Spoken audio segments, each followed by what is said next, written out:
Hinalikan niya ang isang babae sa kalsada. Pinalayas niya ito na parang basura. Kinabukasan, nalaman niyang may dala siyang dugo. Kung sa palagay mo ay nakakita ka ng mga magagandang kwento sa internet, maghintay hanggang sa matapos ang isang ito. Ihanda ang iyong puso, dahil ang nagsisimula bilang isang kilos ng kalupitan ay nagtatapos sa isang katotohanan na magpapalamig sa iyong kaluluwa. Mag-subscribe ngayon sa channel, i-activate ang kampanilya at manatili sa akin hanggang sa katapusan, dahil ang kwentong ito ay magpapakilos sa iyo sa paraang hindi mo naisip. At sa huli, nais kong magkomento ka sa salitang tadhana, kung naniniwala ka na ang ilang mga tao ay nakatali magpakailanman, kahit na sinusubukan ng buhay na paghiwalayin sila.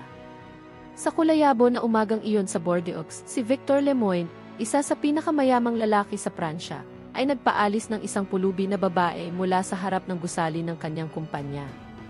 Umiiyak ang babae, kasama ang isang maliit na batang babae sa kanyang mga bisig, na humihingi ng tulong. Ni hindi man lang niya tiningnan ang mga ito sa mata. Ngunit ang kapalaran, napagpasyahan na ng tadhana na ang dalawang buhay na iyon ay magkakaugnay magpakailanman. At ang halaga ng katotohanan, kapag dumating ito, ay magiging mas mataas kaysa sa lahat ng pera na mayroon si Victor. Si Victor Lemoine ay hindi kailanman isang ordinaryong tao. Ipinanganak sa Nice, sa French Riviera, nawala ang kanyang mga magulang sa murang edad sa isang trahedya na aksidente sa kotse. Pinalaki ng isang malamig at mapagkalkula na tiyuhin, natutunan niya ng maaga na ang pakiramdam ay mapanganib. Lumaki siyang naririnig ang mga parirala tulad ng kahinaan ay isang luho para sa mahihirap at ang mga matagumpay na tao ay hindi nakakabit sa anumang bagay o sinuman. Sa edad na 18, si Victor ay walang awa sa negosyo. Sa edad na 27, nakapagtayo na siya ng isang imperyo. Ngunit ang hindi alam ng sinuman ay sa likod ng batong titig na iyon ay may bukas na sugat na nakabaon sa oras. Sa kanyang mga taon sa kolehiyo, si Victor ay sandaling nakipag-ugnayan sa isang batang babae na nagngangalang Elisa Moriu. Magkasama silang nag-aral ng economics sa Lyon. Siya ay matalino at tila may nakikita sa Victor na walang ibang nakakakita. Ngunit ang relasyon ay natapos mula sa wala. Biglang tinapos ni Victor ang lahat ng ito at sinabing kailangan niyang mag-focus sa kanyang karera. Hindi na niya muling hinanap si Elijah. Wala akong pakialam kung okay lang siya. Naniniwala siya na ang pag-ibig ay isang paglihis sa landas patungo sa kadakilaan. Ngunit ang kapalaran, hindi nakakalimutan ng tadhana kung ano ang sinusubukang ilibing ng puso. Makalipas ang ilang taon, habang pinagmamasdan ni Victor ang babaeng pulubi na inalis sa bangketa, hindi niya namamalayan na nahaharap siya sa buhay na etyo ng pagpipiliang iyon. Nawala si Elisa mula sa radar ng lahat at ang anak na babae sa kanyang mga bisig ay nagdala ng ng isang lalaki na hindi man lang alam ang kanyang pag-iral. Isang araw pagkatapos ng episode sa bangketa, ang security guard ng gusali isang lalaking nagngangalang Andre, na nagtrabaho para kay Victor ng higit sa 10 taon ay bumalik sa site dahil sa purong pagkabalisa. May isang bagay tungkol sa babaeng iyon na hindi nawala sa kanyang isipan. Umiyak siya ng may dignidad, niyakap ang kanyang anak na babae na tila siya lang ang mayroon siya sa mundo, at kahit sa harap ng kahihiyan, hindi siya nagmamalimos. Habang naghahanap ng mga palatandaan na naroon pa rin siya, may nakita si Andre sa sahig, sa pagitan ng marmol na hagdanan ng pasukan isang kulay rosas na pulseras ng mga bata, na may mga kulay na titik na bumubuo ng pangalan Lien. Yumuko siya, kinuha ang pulseras at likas na inilagay ito sa kanyang bulsa. Hindi niya maipaliwanag kung bakit, pero may nagsabi sa kanya na hindi lang ito isang murang laruan na nawala ng isang bata.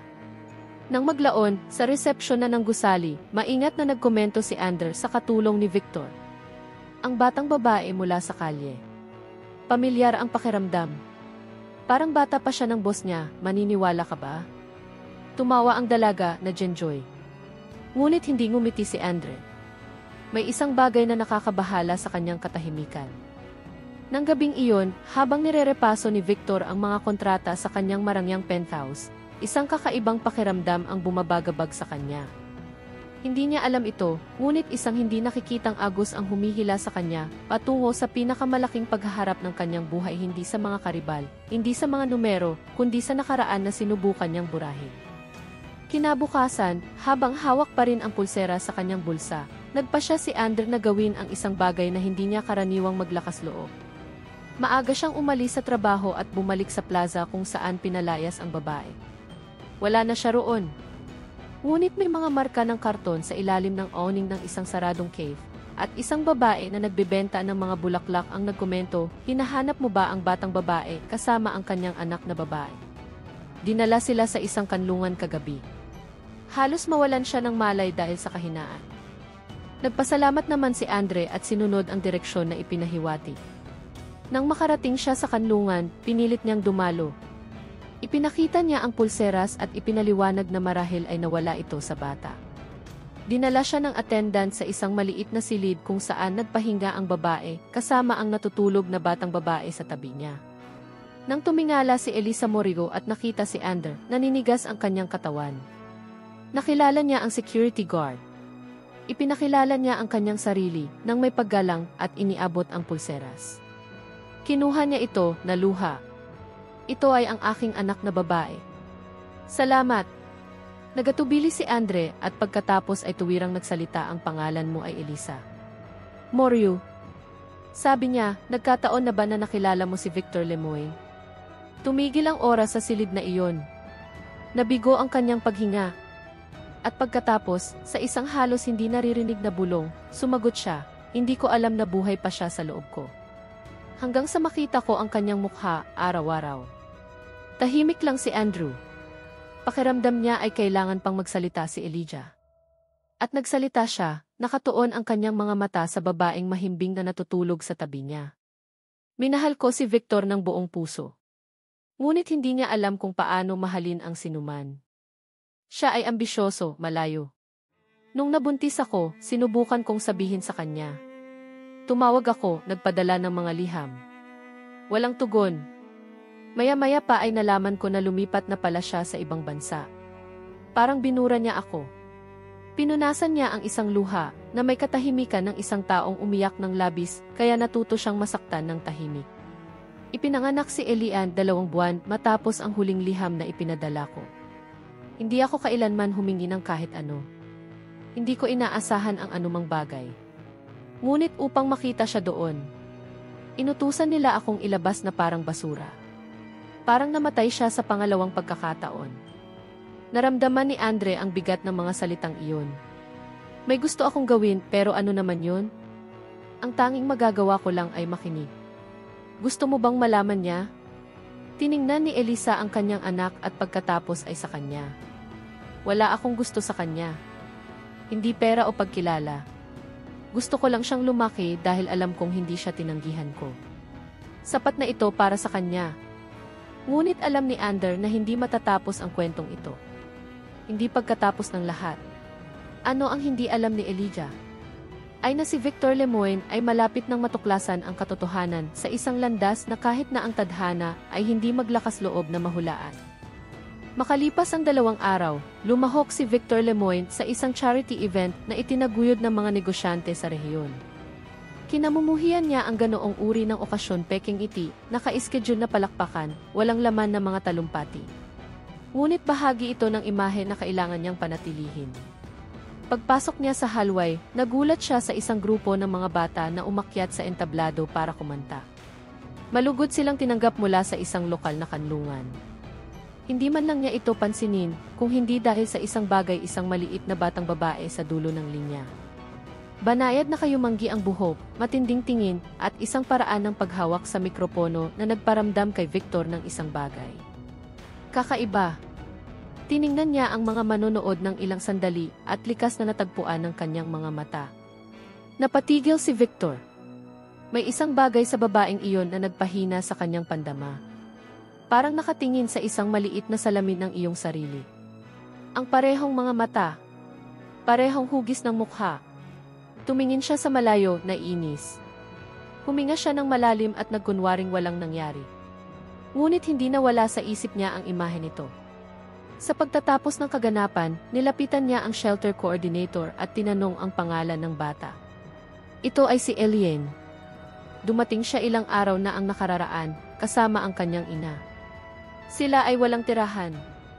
Ang kanyang ina, si Elisa, ay isang mandirigma. Ipagtanggol mo ang babaeng iyon sa buhay niya. Naramdaman ni Victor ang paggalaw ng lupa sa ilalim ng kanyang mga paa. Elisa, hindi ito possible. Nagkataon lang ba? Ngunit malalim. Alam na niya ang sagot. Nang gabing iyon, hindi nakatulog si Victor. Ang imahe ng batang babae sa entablado ay nag-aapoy sa kanyang isipan na parang lagnat. Ang kanyang mga mata. Diyos ko, inulit niya sa pag-iisip. Imposibleng baliwalain. At nang banggitin ng coordinator ang pangalang Elisa, naghalo ang lahat sa loob niya. Gumugol siya ng maraming oras sa paghukay sa mga lumang file, mga email mula sa kanyang mga araw sa kolehiyo, mga nakalimutang mensahe. Natagpuan niya ang pangalang Elisa Morio sa mga kontak na tinanggal niya ilang taon na ang nakararaan. Ang babaeng iyon. Unti-unti nang bumabalik ang kanyang mukha mula sa isang alaala na nakakulong sa kanya. Kinabukasan, hiniling ni Victor sa kanyang katulong na maingat na hanapin ang kanlungan kung saan naroon si Elisa. Humingi siya ng paumanhin tungkol sa posibleng donasyon. Kailangan niyang makita ito ng kanyang sariling mga mata at, sa kaibuturan ng kanyang kalooban, kumpirmahin kung ano ang nagsisimula ng tanggapin ng kanyang puso. Nang makarating siya ay nakatayo siya sa labas ng pintuan. Pinagmamasdan niya mula sa malayo. Nakipaglaro si Elisa kay Elian sa hardin, nakaupo sa kumot, nakangiti na may parehong tahimik na hitsura tulad ng dati. Naramdaman ni Victor na may nasira sa loob niya. Sa kauna-unahang pagkakataon sa loob ng mahabang panahon, naramdaman niyang maliit siya. Fragile. Siya. Wala nang pag-aalinlangan. At ang batang babae na iyon. Iyon ang kanyang anak na babae. Ngunit paano nga ba humingi ng tawad sa isang bagay na hindi niya alam na umiiral? Paano nga ba maibabalik ang oras na ninakaw ng pagmamataas at ambisyon? Bumalik si Victor sa kanlungan kinabukasan, sa pagkakataong ito ay nagpasya. Hiniling niyang kausapin si Elijah. Nag-aatubili ang coordinator na dalhin ang mensahe sa kanya. Hindi nagtagal ay umalis na si Elisa, tumigas ang kanyang ekspresyon dahil sa oras at kaligtasan. Nang makita niya si Victor na nakatayo roon, na nakakrus ang kanyang mga braso, tila tumigil ang mundo. Wala siyang sinabi. Nakatingin lang siya sa kanya, naghihintay na sabihin ito sa kanya kung bakit siya umalis. Ako. Alam ko na nandito sila, simula niya, mas mababa ang boses niya kaysa dati. Nakita ko si Elijah kahapon. Sa kaganapan. Kasi, nakita mo naman yung mga mata niya, di ba? Napatigil si Elisa nang hindi binago ang tono nito. Matagal pero napapansin mo. Ibinaba ni Victor ang kanyang mga mata. Sa kauna-unahang pagkakataon, wala akong argumento. Bakit hindi mo ako hinanap ginawa ko, Victor? Ikaw ang taong hindi kailanman nais na makilala ako. Binura mo ako. At kasama ko, binura niya ang anak na babae na inilagay namin sa mundo. Naramdaman niya ang bawat salita na tila isang saksak. Sinubukan niyang ipaliwanag ang kanyang sarili, ngunit napagtanto niya na ang mga paliwanag ay hindi nagbubura ng mga kawalan. Gusto kong makilala ang aking anak na babae, si Elisa. Nais. Gusto kong mapansin kahit papaano. Huminga siya ng malalim. 7 taong gulang na siya. 7. Sa 7 kaarawan, tinanong niya ako kung nasaan ang kanyang ama. Gumawa ako ng magagandang kwento. Mayroon ka bang mas magagandang bagay na sasabihin mo? Naramdaman ni Victor ang tunay na bigat ng salitang pagsisisi. Hindi niya alam pero sa mga sandaling iyon. Nagsimula ang kanyang pinakamalaking hamon. Hindi naman siya nag-aalala kay Elijah. Ni hindi man lang siya nakumbinsi kay Elian. Ito ay upang patunayan sa kanyang sarili na mayroon pa ring pagtubos para sa isang tao na ginugol ang kanyang buhay sa pagtakas mula sa damdamin. Mabilis na nagkita si Elizabeth. Kalahating oras lamang. Sa isang silid ng kanlungan, sa ilalim ng pangangasiwa ng isang katulong, kinakabahan na naghintay si Victor tulad ng dati. Maingat na nanginginig ang kanyang mga kamay. Kakaiba ang pakiramdam na napakahinasya, na nagpapatakbo ng mga silid ng pagpupulong kasama ang mga bilyonaryo, ngayon ay pinagpapawisan habang nagdadalang isang anak. Pumasok si Elijah na may hawak na libro. Nakasuot siya ng simpleng damit at nakatali ang kanyang buhok na may kulay rosas na laso. Nang makita niya si Victor ay tumigil siya. Hindi niya ito nakilala, syempre. Ngunit pinagmasdan niya ito ng may nakareserbang pag-usisa na tila sinusukat ang enerhiya ng isang estranghero. Hay, sabi niya sa isang mahiyain na tinig. Ay, maaari ba akong umupo sa tabi mo? Tumango siya pero nanatili siyang malayo. Sinubukan ni Victor na magsimula ng isang pag-uusap. Tinanong siya kung ano ang gusto niyang gawin, kung ano ang binabasa niya, kung mahilig siya sa pagguhit. Magalang siyang sumagot ngunit malamig. Tiningnan niya ito na tila may hinahanap sa likod ng kanyang mga mata. Isang bagay na hindi pa rin niya mahanap. Kilala ka ba ng nanay ko? Bigla siyang nagtanong. Si Victor ang nag-iingay. Alam mo na. Kaibigan mo ba siya more than that? Nag-aatubili siya. Elian, ako ay. Ang kanyang ama. Ang katahimikan na sumunod ay mas malaki kaysa sa anumang sigaw. Nakatingin lang sa kanya si Elian. Ang kanyang mga mata, nakapareho ng kanyang mga mata, ay puno ng isang bagay sa pagitan ng pagkalito at takot. Bakit ngayon lamang? Hindi makasagot si Victor. Ang tanong na iyon ay mas nasaktan kaysa sa lahat ng mga pagkawala sa kanyang buhay. At sa sandaling iyon, alam niya ang pagbabalik ng pagmamahal ng isang anak na babae ay hindi isang bagay ng pagnanais. Ito ay isang bagay ng karapat-dapat. Sa mga sumunod na araw, madalas na bumisita si Victor sa kanlungan. Nagdadala siya ng mga aklat, mga laro, kung minsan ay mga bulaklak kay Elisa. Ngunit wala siyang binili o sinabi na tila nakasira sa hindi nakikitang pader sa pagitan nila ni Elian. Hindi siya tinanggihan ng dalaga, ngunit hindi rin niya ito tinanggap. Pinagmasdan lang niya ito na parang nais na maunawaan kung totoo iyon, o isa pa sa mga kwentong ginawa ng kanyang ina, upang hindi siya malungkot. Sa kauna-unahang pagkakataon, hindi nagtangkang magmadali si Victor. Inaasahan. Umupo siya sa sahig, naglalaro ng memorya, tumulong sa pagpipinta. Hindi siya nag-uusap tungkol sa negosyo. Hindi niya pinag-uusapan ang nakaraan. Gusto ko lang makapunta doon. Naroroon. Tutu. Sa wakas ay napangiti na rin si Elijah. Tawa siya ng tawa nang maramdaman niya ang kulay ng ilong ng kuneho na iginuhit niya ng mali. Iyon, para kay Victor, ay mas malaki kaysa sa anumang kontrata na nilagdaan. Napatingin si Elisa mula sa malayo. Iba na ang lalaking minsang iniwan siya. Hindi dahil may gusto ako. Ngunit dahil nawala na sa kanya ang lahat ng mahalaga at ngayon ay nauunawaan na niya ang kahalagahan. Ngunit ang tadhana, palaging kabalintunaan, ay hindi gusto ang mga linear na kwento. At nang magsimulang muling itayo ang mga tulay, may nangyaring hindi inaasahan. Isang pagsusulit, isang diagnosis, isang countdown. Ang orasang parehong oras na nasayang niya sa loob ng maraming taon ay magsisimulang maubusan na ngayon. Nagsimula ang ubo ng maingat. Si Elian ay palaging isang lumalaban na batang babae, ayon kay Elisa. Ngunit nitong mga nakaraang linggo, nagsimula siyang magkaroon ng palagiang lagnat, pagod, malalim na maitim na bilog. Inirekomenda ng doktor ng kanlungan ang mas detalyadong pagsusuri. Kinakabahan si Elisa. Si Victor, na ngayon ay nagpipilit na makilahok sa lahat, ay sinamahan ang batang babae sa ospital. Pagkalipas ng 2 araw, ang balita ay dumating tulad ng kulog sa isang malinaw na kalangitan talamak na lymphoblastic leukemia. Malinaw ang doktor may posibilidad na gumaling, ngunit ang paggamot ay kailangang maging masinsin, mahaba at agad. Kailangan nila ng mga mapagkukunan, pangangalaga at higit sa lahat. Isang katugmang donor. Napatigil si Victor. Naramdaman niyang lumiliko ang kanyang puso. Bumagsak si Elisa. Hindi. Hindi siya. Please, hindi sa kanya. Ewan ko ba, nagtanong lang si Ellen. Magiging kalbo ba ako na parang mga superhero? Hindi napigilan ni Victor ang kanyang mga luha. Para bang hinihintay ng Diyos na matagpuan niya ang kanyang anak na babae at ngayon ay sinusubok siya sa pinakamahirap na misyon ng kanyang buhay, iligtas ito. Pagkatapos ng mga pagsubok, isa pang pagkabigla ang dumating, bahagyang katugma lamang si Victor.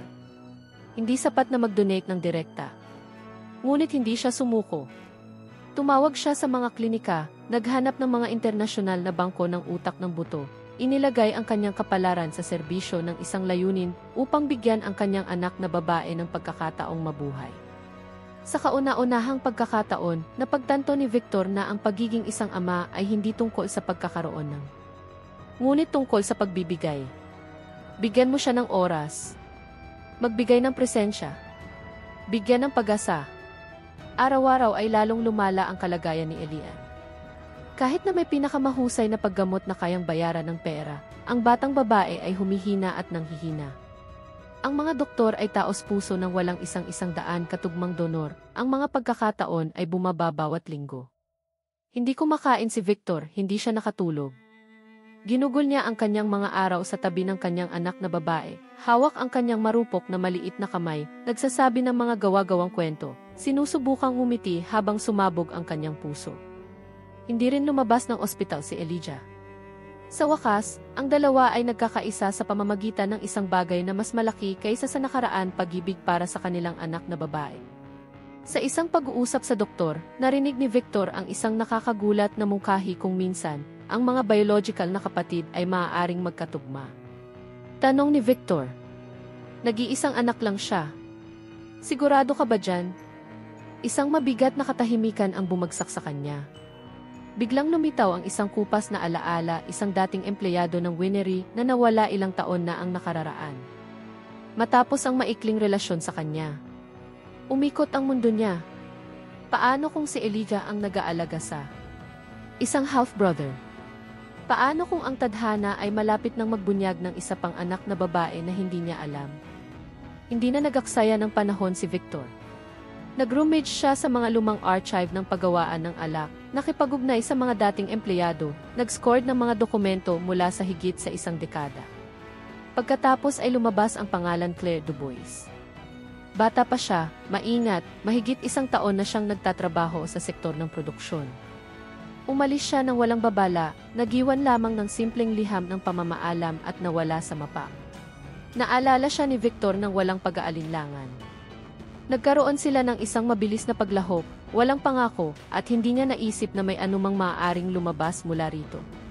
Sa tulong ng isang pribadong investigador, natagpuan niya si Claire sa isang nayon sa kanayunan ng Belgium. Buhay siya. Nakatira siya kasama ang kanyang anak na lalaki na si Lucas, 9 na taong gulang. Personal na nagpunta roon si Victor. Nang makita siya ni Claire sa pintuan, nanlalamig siya. May sakit at pagkagulat sa kanyang mga mata. Bakit ngayon? Iyon lang ang masasabi niya. Ipinaliwanag ni Victor ang lahat Elian, ang sakit, ang paghahanap ng donor. Tahimik na nakinig si Claire, ngunit ang kanyang mga mata ay nagpapakita na ang kanyang puso ay nag-aaway. Gusto mo ba ng dugo ng anak ko? Si Victor, na nanginginig, ay taos-puso na sumagot, hindi ako naparito upang kumuha ng dugo, Claire. Nandito ako para humingi ng kapatawaran. At marahil, sa awa ng Diyos, may pagkakataon na iligtas silang dalawa. Nagatubili si Claire, ngunit pumayag siyang kumuha ng mga pagsusulit. Nang dumating ang mga resulta, malinaw ang doktor si Lucas ay katugma.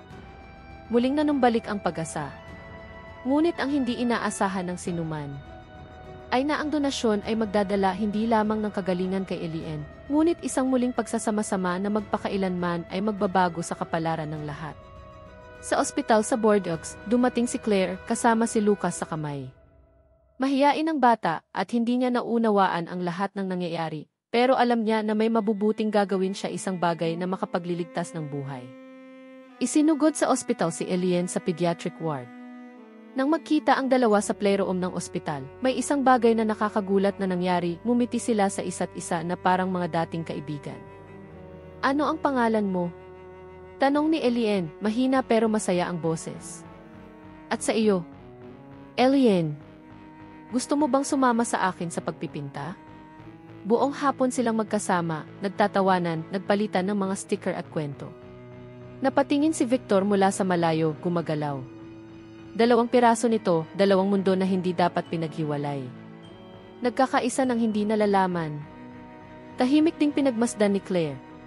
Naroon pa rin ang sakit ng sakit, ngunit nang makita ang kanyang anak na nakangiti, na gumagawa ng kaibahan sa buhay ng isang tao, naantig ang kanyang puso. Sa kabila ng lahat, sa araw ng operasyon, si Victor ay nagpalipas ng gabi sa pagdarasal. Hindi siya relihiyosong tao, ngunit sa sandaling iyon, lumuhod siya. Hiniling niya sa Diyos na huwag nang kunin sa kanya ang natagpuan niyang muli. Hiniling niya ang buhay ni Elian. Para sa kalusugan ni Lucas. Para sa kapayapaan ni na Elisa at Claire. Sa kauna-unahang pagkakataon, si Victor Lemoine ay hindi umiyak bilang isang negosyante. Ngunit bilang isang ama. Nang sumikat ang araw, pumasok ang mga doktor sa silid kasama ang mga bata. Sumama sa kanila ang pag-asa. Tumagal ng ilang oras ang operasyon. Pabalik-balik na naglalakad si Victor sa mga pasilyo na parang bilanggo na walang rehas. Tahimik na nagdasal si Elisa, hawak ang rosaryo ng kanyang lola. Si Claire, na may hawak na kamay sa kanyang anak, ay nakatitig lamang sa pintuan ng operating room na tila sinusubukang i-freeze ang oras gamit ang kanyang mga mata. Nang dumating ang doktor, sabay-sabay na tumayo ang lahat. Maganda ang sagot ni Elian. Ngayon ay nagsisimula ang pinakamasela na yugto pagbawi. Ang ginhawa ay kaagad, ngunit hindi na walang luha. Niyakap ni Victor si Elisa. Mahigpit na niyakap ni Claire si Lucas. Sa kauna-unahang pagkakataon sa loob ng mahabang panahon, wala ng mga pader. Mga tao lamang. Sa pamamagitan ng pag-asa at pangalawang pagkakataon. Sa mga sumunod na araw, unti-unti nang gumaling si Elian. Hindi nakalabas ng ospital si Victor. Natutulog ako sa mga upuan, nag-order ng simpleng pagkain, nagbabasa ng mga libro ng mga bata. Unti-unti, sinimulan siyang tawagin ni Elian na Daddy. Sa unang pagkakataon na sinabi niya iyon, bulong niya habang inaayos niya ang kanyang kumot. Si Lucas naman ang naging bayani ng ospital. Nang tanungin kung bakit pumayag siyang tulungan ang isang batang babae na hindi pa niya nakikita, simpleng sagot niya, dahil may nagsabi sa akin na bahagi siya ng akin. Narinig ito ni Victor at umiyak ng mag-isa sa pasilyo. Napagtanto niya na ang dugo ay nagsalita ng bago ang katotohanan. At ang pag-ibig na iyon, kahit nahuli na ang lahat, ay nagagawa pa ring magligtas. Pagkalipas ng 3 buwan, pinalaya na si Elian. Kinumpirma ng mga pagsusuri tinanggap ng katawan ang transplant. Siya ay gumaling. Nagbunyi ang buong ospital nang lumabas siya ng pinto na maihawak na kamay kina Victor at Lucas. Si Elisa, na umiiyak, ay lumakad malapit sa likuran, at si Claire, na tahimik pa rin, ay may bagong uri ng kapayapaan sa kanyang mukha. Pagkatapos ay gumawa si Victor ng isang desisyon, ibinebenta niya ang bahagi ng imperyo, iniwan ang mga opisina, lumipat sa isang simpleng bahay sa kanayunan, kung saan ang mga bata ay maaaring tumakbo ng malaya. Itinatag niya ang isang AIS para sa mga inabandonang bata at pinangalanan itong Elian. Doon, malayo sa pansin at karangyaan, natagpuan niya ang hindi niya natagpuan sa kanyang mga mansyon, tunay na kayamanan. Ngunit may huling pag-ikot pa rin ang tadhana. Isang umaga, habang sumasailalim sa mga regular na pagsusuri, nakatanggap si Victor ng hindi inaasahang pagsusuri, isang bihirang, tahimik na kondisyon sa puso na mabilis na lumabas. Siguro linggo. Hindi sinabi ni Victor kahit kanino. Sumulat lamang siya ng 2 liham, isa kay Elian at isa kay Lucas, at ginugol ang kanyang mga huling araw sa paggawa ng hindi niya alam kung paano gawin magmahal ng walang pagmamadali. Sa huling linggo ng kanyang buhay, tinipon niya ang lahat sa hardin. Sabay nilang pinagmamasdan ang paglubog ng araw. Niyakap ni Victor si Elisa mula sa likuran at mahinang sinabi, "Salamat sa pagpapahintulot sa akin na maging ama." Hindi niya agad naintindihan. Ngunit naramdaman niya ang bigat ng pamamaalam na iyon. Kinaumagahan, natagpuan siya sa kanyang armchair, nakangiti, na may isa sa mga titik sa kanyang kandungan. Diyos ko, nagpapasalamat ako sa bawat kaluluwa na ngayon ay naunawaan na hindi pa huli ang lahat para magbago. Para sa bawat magulang na kaya pa rin yakapin ang kanilang anak. Sa bawat bata ay maaari pa rin niyang patawarin. Panginoon, hawakan mo ang mga puso ng mga taong nagaksaya ng labis na oras sa pagmamataas, sa takot, sa pagmamadali. At ipinapakita nito, Ama, na kapag ang pag-ibig ay totoo, ito ay nagpapagaling, nagpapanumbalik, nagbabago at nagliligtas. Naway ang bawat tao na nakarinig ng kwentong ito ay naantig, gumaling at palayain sa pamamagitan ng kapangyarihan ng iyong pag-ibig. Sa pangalan ni Jesus, Amen. Kung naantig ka ng kwentong ito, mag-subscribe sa channel ngayon. Ibahagi ito sa isang taong nangangailangan ng pakikinig nito at magkomento sa salitang pagtubos sa ibaba. Dahil kung minsan, kung ano ang nagbabago sa buong buhay ay isang katotohanan na sinasabi sa tamang panahon.